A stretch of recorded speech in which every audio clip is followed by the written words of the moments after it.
واخواتاتي ما تنسوش تعملوا لايك بالذات وتسيبوا لنا كومنتات. حنونتي انا هاخدك من محافظه دمياط لمحافظه بورسعيد. المسافه ما بين دمياط وبورسعيد قد ايه؟ المسافه ما بين دمياط وبورسعيد 65 كيلو او 70 كيلو بالظبط. توصلي في المده قد ايه مثلا؟ ممكن ساعه الا ربع توصلي من محافظه دمياط الى محافظه بورسعيد. بزاف شابه ونحبها بزاف لانه انا نموت على بورسعيد. انا دايما انا ورانيا ممكن كل اسبوع نمشي من محافظه دمياط الى محافظه بورسعيد. هي محافظه ساحليه يعني فيها البحر متميزه. محافظه ساحليه زي المينا تاع بورسعيد. عندها مينا برضو زينا، مينا بورسعيد، عندنا مينا دمياط. ما تختلفش كتير عن محافظه دمياط، لكن تختلف في اشكال المباني وكذا لانه مازالوا محتفظين على الطراز عن بالظبط كده بتاع فرنسا. بالظبط كده عندهم البنيان ما بيحبوش فرنسا. حنوتي لا تقولي في الفيديو بتاعنا فرنسا. لا يعني لا انا نعرفهم انه الطراز تاع البنيان تم طراز هناك فعلا طراز هناك بتاع البنيان لسه زي ما هو بتاع فرنسا. حتى الاسامي تاع الابراج والكافيهات والمطاعم والحلو فيها كمان فرنسية. انت عندك برضو بتبقي في بورسعيد في قريه افريقيا. ولما افريقيا ولما تركبي المعديه بتروحي حته اسمها بور فؤاد، هي برضو في بورسعيد.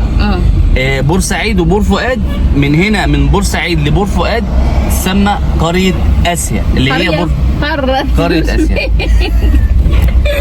المهم شوف بدك فهمكم اخف.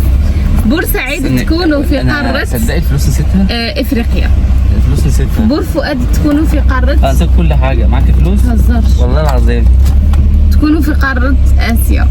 وطبعا خوتي واخواتاتي بعد ما نزلت من البيت وركبت العربيه متحمس للرحله الجميله بالزاف. داخل عندنا لما بنروح من محافظه دمياط لمحافظه بورسعيد بيبقى في كارته كيما بوابه كندفعوا عليها دراهم. بوابه ده لازم ادفع لهم الاتاوه يعني فلوس عشان اعدي اروح المحافظه الثانيه. ولما خلاص يرحم باباكو ويماكو خلاص داخل على الكارته، اتفاجئ خوتي واخواتاتي نسيت المحفظه اللي فيها البطاقه بتاعتي وكلش. قلت مش مشكله، احط ايدي في جيبي من قدام دراهم ما في والو وخلاص. انا واقف على الكارته، قلت للراجل بتاع الكارته اللي واقف قلت له والله العظيم ما حبش يجوزنا. قال له حوس مليح ما حبش. قلت له والله العظيم انا نسيت المحفظه ونسيت الدراهم، ما معايا والو. يوم يقول لي ايه دور كده، دور بقشش كده، دور. على باله انت مسخره بيه. قلت له ايه؟ قال لي بقشش كده، دور اقف كده ودور. طبعا كانت صدمه عليا بالزاف شويه بالزاف لان هو ما عذرنيش. كنت مستنيه يقول لي مثلا ايه طيب خير اتفضل ولا كلام من ده، ما قالش اي حاجه خالص. لقينا الحمد لله مع الشابه ديالي 10 جنيه. شوفوا لا كاين لقينا 10 جنيه مع الشابه ديالي. الفكره كامل انه الفيزا تاع جمال عندي وفيها دراهم والفيزا تاعي فيها دراهم، لكن ما كاش منين نجبدوا دراهم، رانا في نص طريق حتى نوصلوا باش نجبدوا.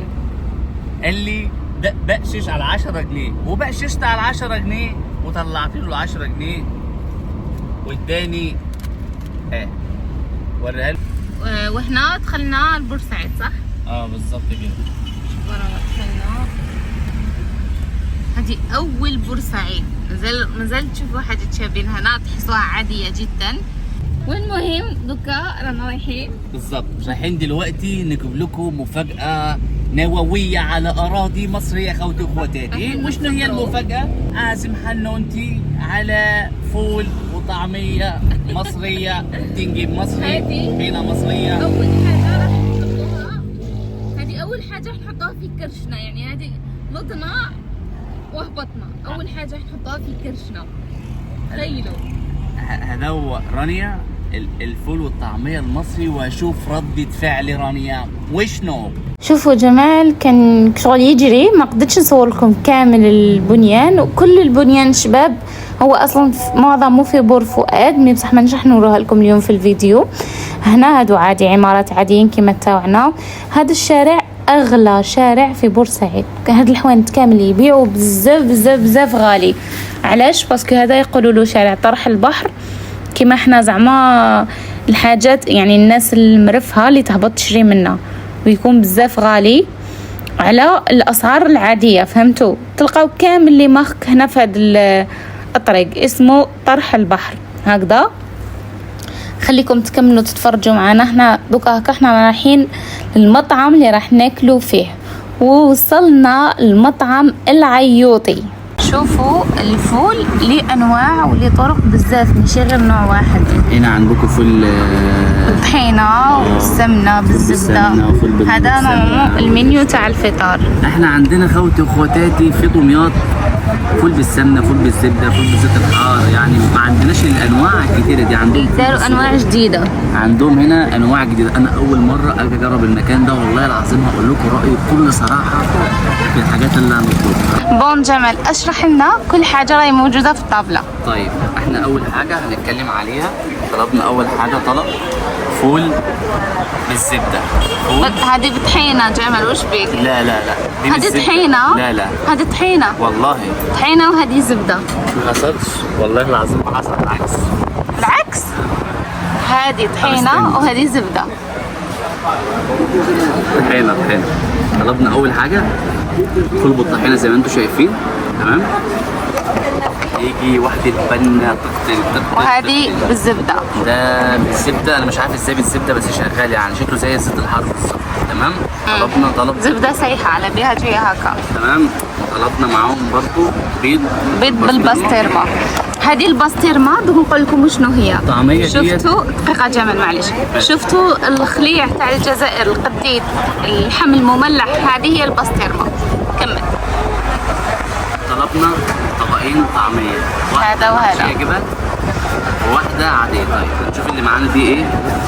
دي العاديه، الطعميه العاديه. هذا فول، هذا فول يديروها بالفول، وتاع السويره تندر بالحمص. دي طعميه فود اللي هي محشيه جبن، فيها الداخل فورماج. هذه فيها الداخل فورماج. شايفين؟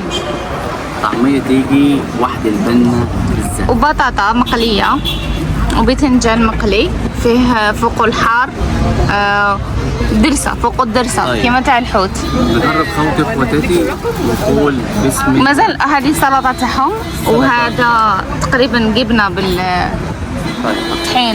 هذا اللي راني مستغربه منه جمال، وشنو هذا؟ ده ام الخلول. يتاكل هكا ني؟ المفروض لا، المفروض انت تفتحيه وتاكليه يعني يتاكل بلا طياب. بصي، اول حاجه هنجرب معاكم الفول اللي بايه؟ بالطحينه. بسم الله. الله يبارك على واحد البنا، الله يبارك.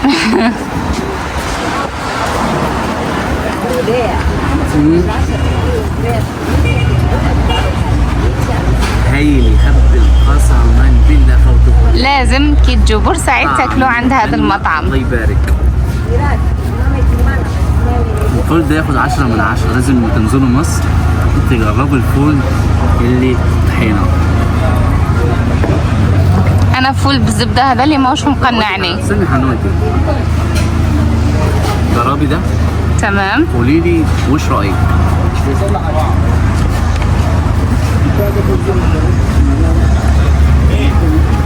حلو تحفه بجد. يعني ياخد كام من كام؟ بنين ايه. نجرب معاكم برضو الفول والطحينه. الطحينه هي سمسم مطحون. نجرب معاكم الفول اللي بالزبده. تمام. الطحينه هي السمسم المطحون.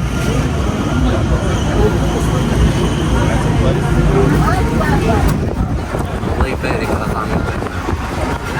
الله يبارك. دوقي كده يرحم باباكي. انا ما نحبش تاع الزبده، من ندوق معاكم. قسما بالله مليح بزاف بزاف. ايه رايك؟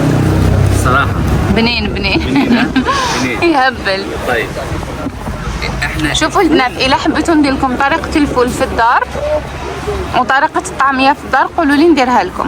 بس انا مستغرب يعني الناس اللي فين عايش بس يعني. طيب نجرب معاكم الايه؟ الطعمية اللي بالجبنة. بسم الله. ناخد عليها شوية طحينة.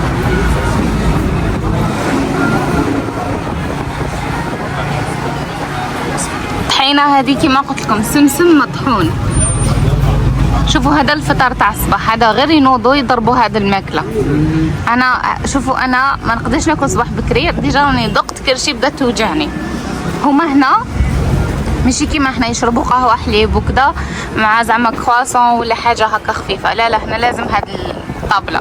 كاين ما اكثر، كاين يديروا مسقعه ويديروا. الله يبارك على البنة تاعنا خوتي واخواتي، الله يبارك. جربك حنوتي.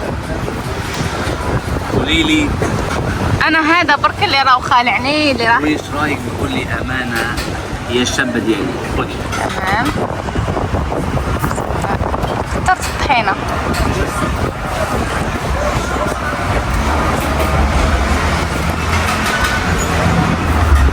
وش رايك بكل امانه؟ بنينه مليحه. صح. انا شايفه انه هذه السفره تناسب غداء مش فطار صباحي نهائيا. هذا غداء، يعني انا ممكن ما نتغداش اليوم. فرق الطعميه اللي محشيه جبن العاديه مش كتير، بس التانية تحسها لها طعم اكتر عشان الجبن. تمام. تيجي مقرمشه. وعباكم بلي رانا جايين للجزائر، راح تشوفوا نوعيات هاد الفيديوهات بزاف في ولايات مختلفة. المحتوى الجاي نكتشفوا الأكلات التقليدية تاع ولايات الجزائر. طبعا كل ولاية مختصة بأكلة، كل ولاية عندها أكلة تقليدية وكذا، راح نشوفوا هاد الصوالح كامل معانا. خوتي واخواتي الجزائريين، مي على الأقل بعد شهر رانا ناكل البنة المصرية. البنة المصرية بتاعت كل مصري لازم يصحى الصبح لازم يجرب الفول طعمية. يعني احنا هو جرب معاكم أهم حاجة. خلينا بقى نجرب بيض بالبسطة. لا حبيتوا تسقسوا على أي حاجة كيفاش نداروا لك دخلوا لي في التعليقات.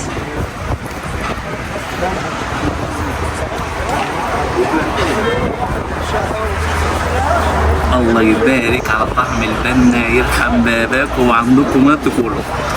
شوفوا شحال هو فرحان. راكم ملاحظين اخر فيديو والفيديو تاع اليوم جمال راهو سعيد مبسوط. بصي والقهوه حليب بالكسره والزبده. القهوه حليب بالكسره والزبده. ممكن يرحم باباك تدوقي وتقول له وش رايك. قهوه حليب بالكسره والزبده. والمربى ما عجبتكش؟ لا خلينا في المكرة المصرية بتاعي، يرحم باباك. بلاش طب انا اليوم حنون راح نطرطقك بالسهم. نطرطقك بتاعك نطرطقك. انا مش عارف يعني ايه كلمة طرطقي، بس انا بعتبرها طرطقي يعني افجرك. اخلي دماغتي فرقع. تمام.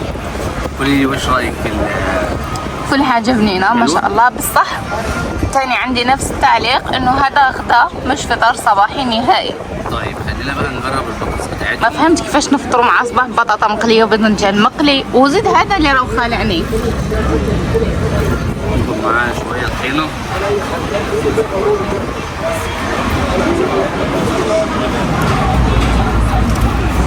الله يبارك على البنه. انا مش الله يبارك.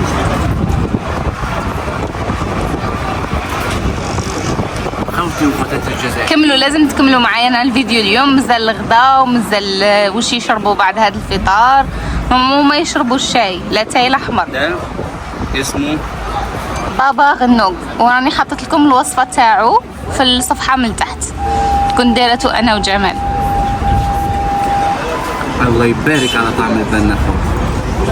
الله يبارك. خلاص جمال نكملوا البارتي دوزيام في بقيه الفيديو. خلاص واش مازال حد تذوق؟ انا خلاص وري لي هذاك فاش يتاكل. لا ده ام الخلول ده. مش نورمال ياكلوا مع الصباح هذه الحاجه. انا ما نحبوش. بصي هو مالح بالذات. بصي هو المفروض بصي وش ياكلوا فيه؟ ده عندنا في مصر اسمه ام الخلول. بيبقى مملحينه شويه كده، بس انا ايه المهم خوتي واخواتاتي اكتبوا لنا في الكومنتات يرحم لنا مش من مكلة مصرية عايزين نجربوها الفيديو في الكومنتات يرحم بابا.